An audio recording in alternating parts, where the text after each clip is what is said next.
Hi everyone, I hope you're well. So here is Sue. Today I want to talk with you about a subject that is pretty important to me because I'm going through this type of disease or weakness. I don't know if we can talk about it as weakness, but I want to share not my experience, but kind of my experience, yeah. I want to give you tips for handle panic crisis and all this kind of things, because to me, not a lot of people talk about this subject. I didn't find a lot of videos about this subject on YouTube and on the internet at the beginning of my panic crisis journey. When I just started to have panic crisis, to do panic crisis, I struggled so much with how to handle them, and it took me actually 2 or 3 years to clearly manage those things. I just felt like I can help people about this, and I want to help people about this. I hope this video will help you if you're going through this problem. And let's just get right into this subject.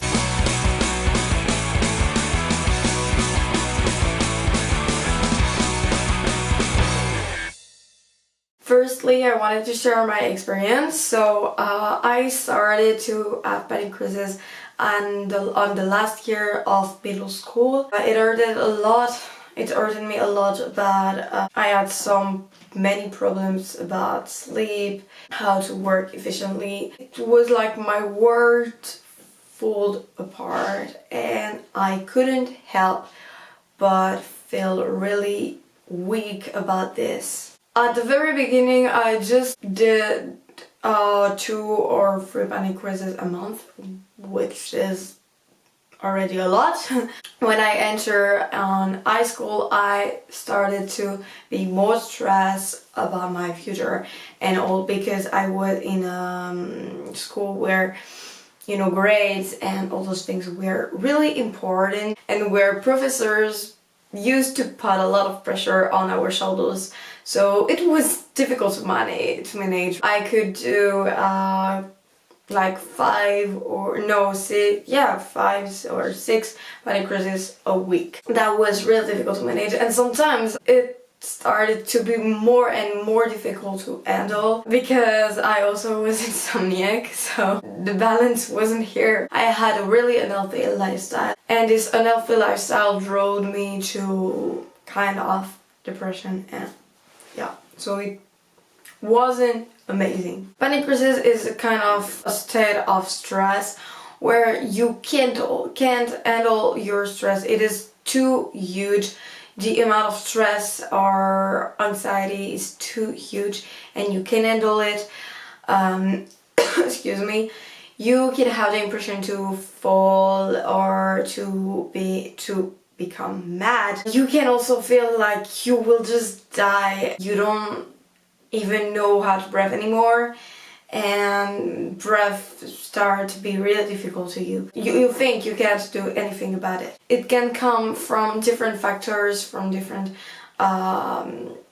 problems. It can be about health, it can be about work, homeworks, deadlines, FOMO. It can come from different factors, and all of it depends on the person and of your situation. Now let's go right into the subject, because I think you know your situation, you know why you are doing panic crisis, or if you don't know, then I advise you to try to figure out this. And I tell you how I figure out about my situation. I will tell you how to really figure out, because this is the very first step. First of all, I really advise you to journal, to use journal, to keep journal, and to keep journaling as much as you can, for put down all your thoughts and all those things that are coming and going into your mind. Journaling is the best way to understand how you work.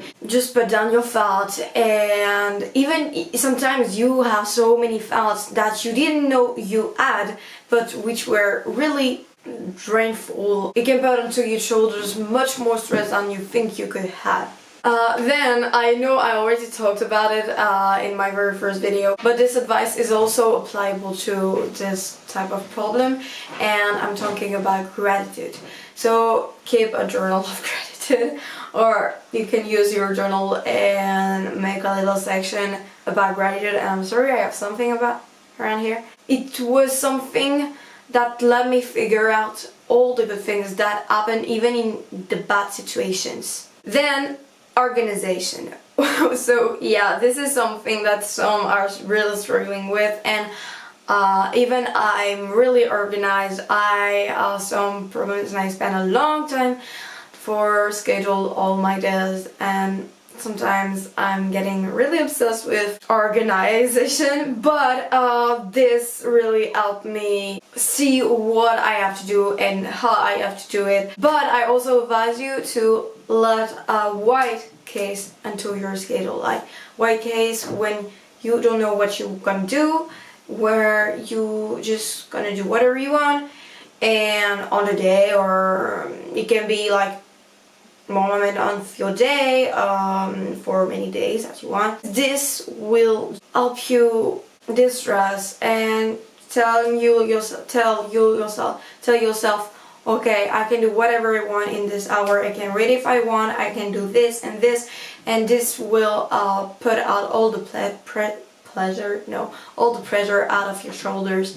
I promise it's worth it. Besides, this advice is pretty obvious, and not pretty obvious, but it is something that some are really struggling with, and this is sleep. You have to, if as much as you can, you should take at least 6 hours sleep a night.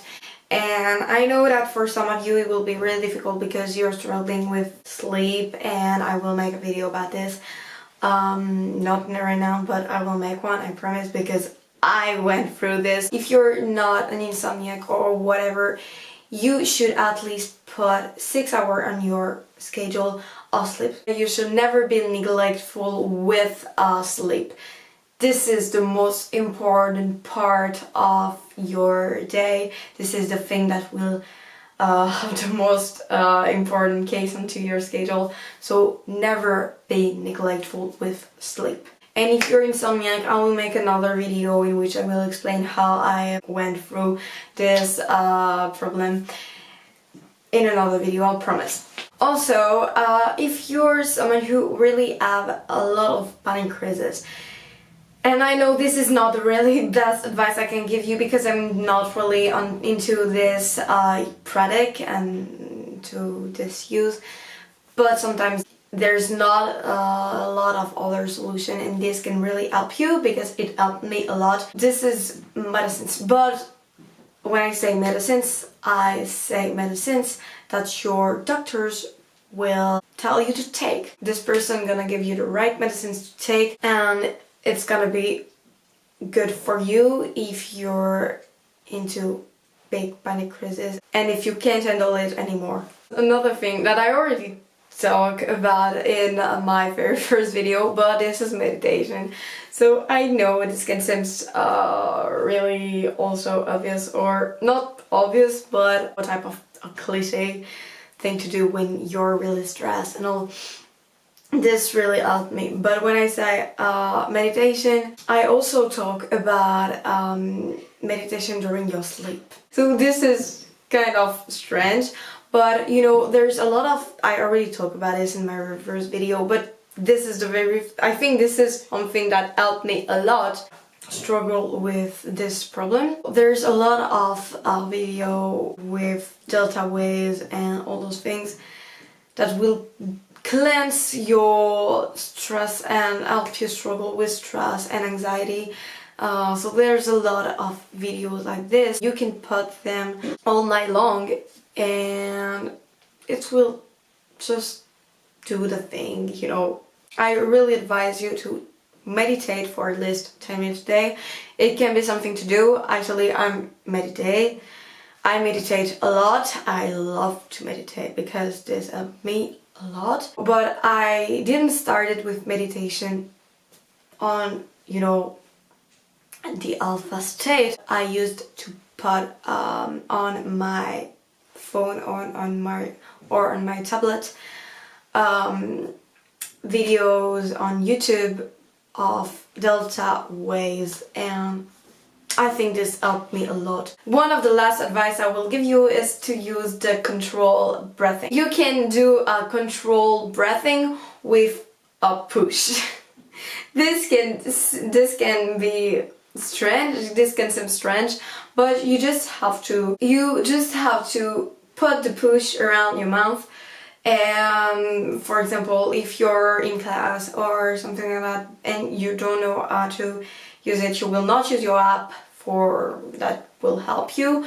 You can just take a push, and if you're into panic crisis, and if you do panic crisis, I really advise you to have a push in your bag. You just have to put the push around your mouth, breathe in and then breathe out. You have to breathe in until the pocket is full of air, and breathe out until the pocket or the push is empty of air. I don't know how to turn it, but you understood, I hope so. There's a lot of app onto your app store. Just have to write breath on the research thing, and there's a lot of different app about breathing. Applications are like the push, but when you're not at high school, or even when I was at school, I used the application.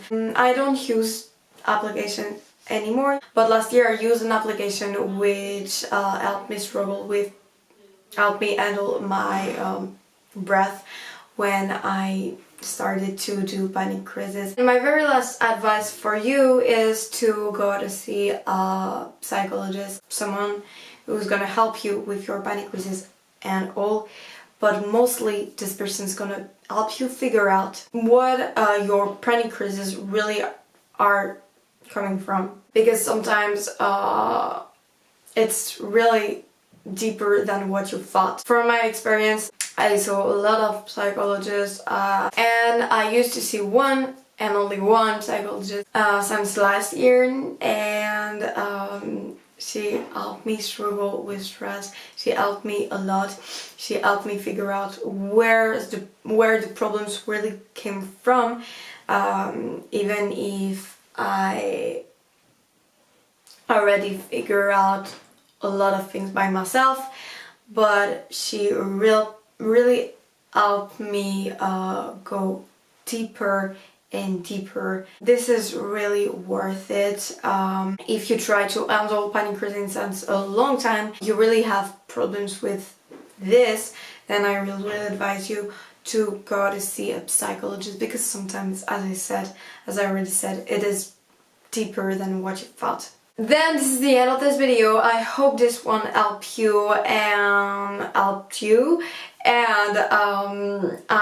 you on in another video. Don't forget to give a thumbs up and to let a little comment for talk about your experience, talk about your problems. Feel free to say whatever you want. Don't forget to subscribe, and I see you in another video. Keep smiling, guys.